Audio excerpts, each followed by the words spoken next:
Ready? Start.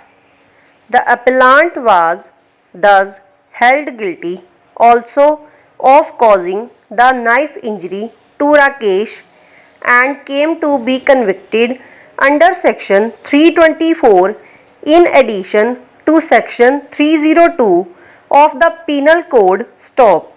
Under section 324, he was sentenced to rigorous imprisonment for 1 year. Stop. He was also convicted under section 25 of the Arms Act by a separate judgment of the trial court dated February 2, 1998 in Sessions Case Bracket 1 number 26 of 1993 and sentenced to the period of imprisonment already undergone as under trial. Stop. Against the two judgments of the trial court, 3 appeals were filed in the High Court. Stop. The High Court, by the judgment and order coming under appeal, dismissed all the 3 appeals and the revision and thus upheld the judgments of the trial court in all aspects. Stop. Para.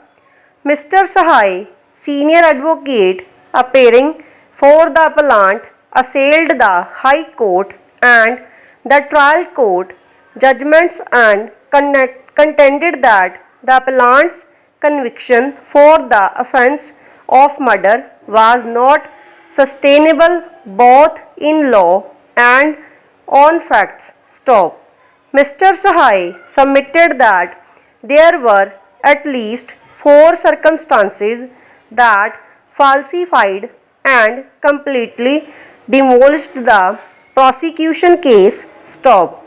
First, there was a patent contradiction between the prosecution case and the motive assigned by it to the accused for committing the crime.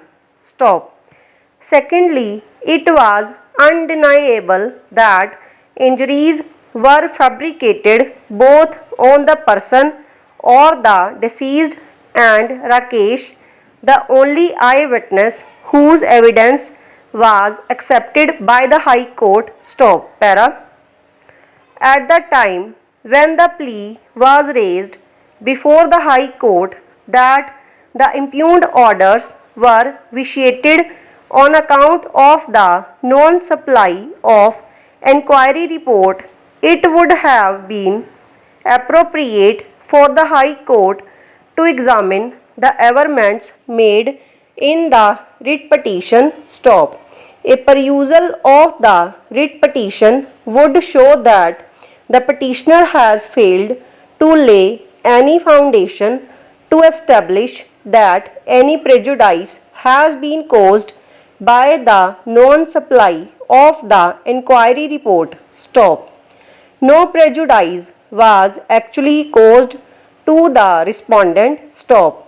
There was no failure of justice in the facts and circumstances of this case by non-supply of the enquiry report to the respondent. Stop. The punishment imposed on the respondent cannot be said to be disproportionate to the gravity of the charges proved against the respondent. Stop. The charges related to the conduct of the respondent in a financial institution whereby he procured pecuniary benefits for himself. Stop. Over.